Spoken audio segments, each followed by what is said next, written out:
All right, guys, on today's episode of Cooper's Unfiltered Thoughts, we are talking about Jaguar, Land Rover, the conglomeration of those two stellar car manufacturers. And they just announced today that due to recent news, tariffs, and all that good stuff, they are no longer delivering cars to the United States. I know. If they didn't announce it, legitimately no one would notice.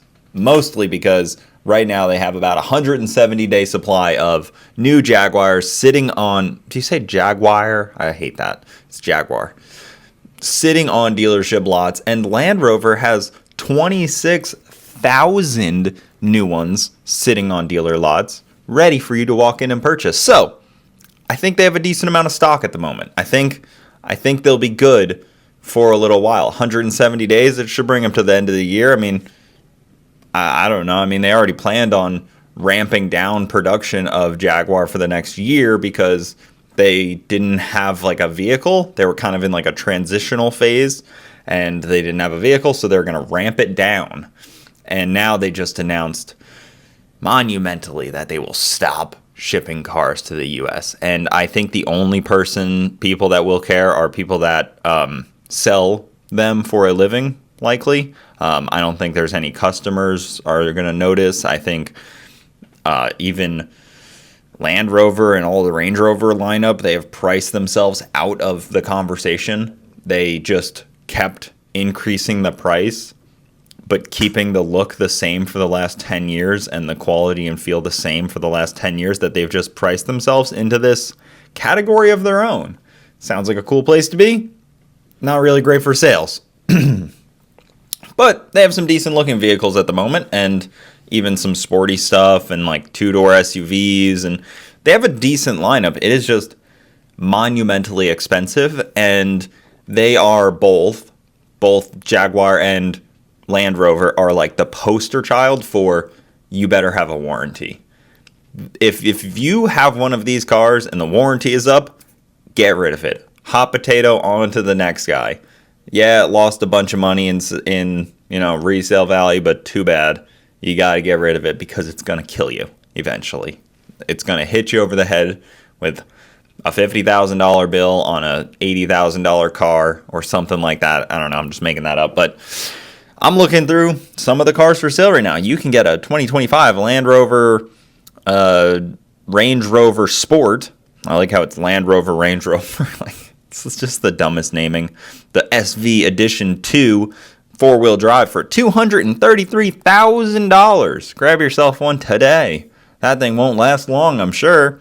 And there's plenty of $200,000 Range Rovers available. No shortage of $200,000 Range Rovers. Let's organize this by most expensive. How do I find? Let's see. Highest price. Woo! $398,000, and it's only been on the market for 73 days.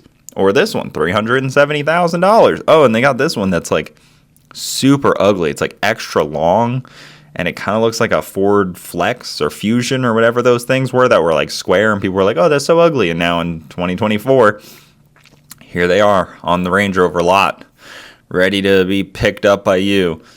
They have this matte blue one that seems like a common option. It kind of looks like a Fisker Ocean. Maybe an Ocean's probably a better purchase. But yeah, so you can get yourself a $400,000 Range Rover right now, today. And it's extra long. Looks like you work for a limo company.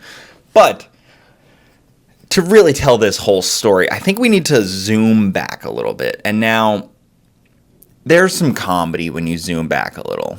Now, remember a few months ago, November, Jaguar tried to rebrand themselves. And I say try because it only lasted about 3 weeks. And then they decided to pull back from that. They went with this whole progressive woke agenda thing, this copy nothing slogan that didn't last long. They already aren't saying that. They went back to a different slogan of, inspire like no other. I don't know. The copy nothing thing was a quick... I do respect it. that they did that and they thought it was going to work and it clearly didn't, so they just immediately hit the brakes on it. That's smart. I don't understand why they went radio silent. They haven't posted on Facebook in months and months. They posted the Type 00, which looks like a mix between something Corella DeVille would drive and maybe like an industrial fridge, kind of like a mix there. The body lines don't really have any lines, but I don't know. It's actually kind of decent. Somehow I find it kind of cool, but I'm sure it will never actually come to reality. But even when you go to their website, so it's not like it was their focus. At the top it says a systemic change is coming, but that's it. If you try to like get to their actual what is going on, it's very weird. So let's just watch. So when you go to their website, this is what it looks like. It used to look like that pink and, new is coming and this and that, but they decided that it was better to go back to selling cars. And this is the Jaguar lineup. They got the F-Type, the XF, the E-Pace, the F-Pace, the I-Pace. Horrible names. I don't understand who names these. But to get to it, you can either click the systemic change or a new era. Wow. And then you have to go see more. And then it pulls up this. And again, if you remember when they launched it all, this was not how they were portraying this car at all. Like, you'll see. So you scroll down a little. This is the vision, stay inspired, some weird dude getting out. This is what they ran on. This right here, this video, this 30-second video.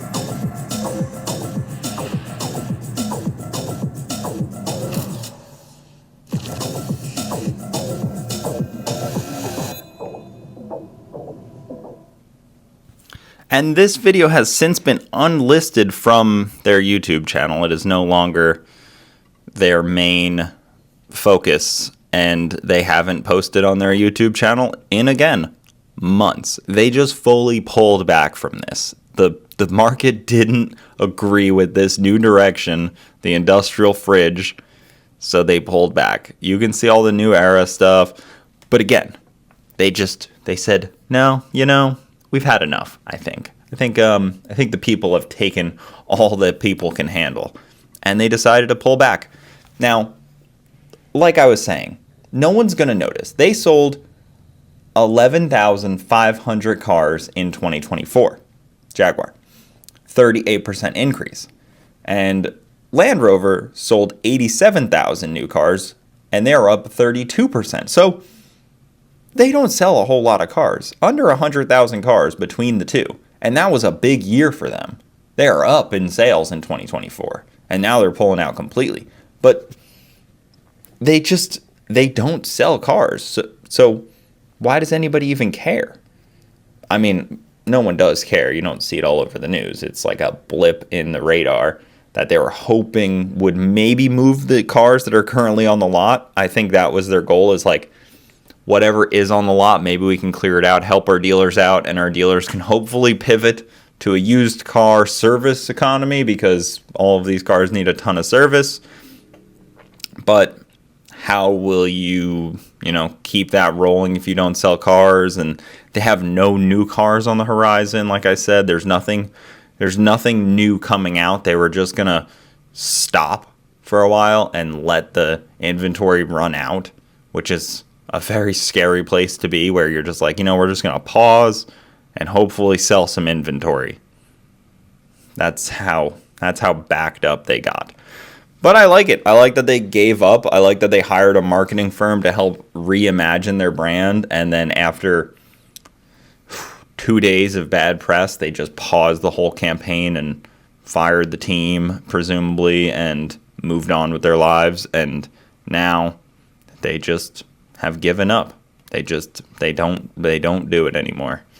They haven't posted anywhere, and I think that's the best way for Jaguar to go. Is just fade off into oblivion, walk away. We'll let you go. No one's mad at you. Just keep it moving. But I think that's probably for the best. So that's it for today, guys. If you like this kind of stuff, hit the subscribe button. Let me know what you think. These are always fun to do. Jaguar is a fun one to make fun of, and I'm sure there's plenty more to this story that will come out as we go. But thank you so much for watching. I will see you next time.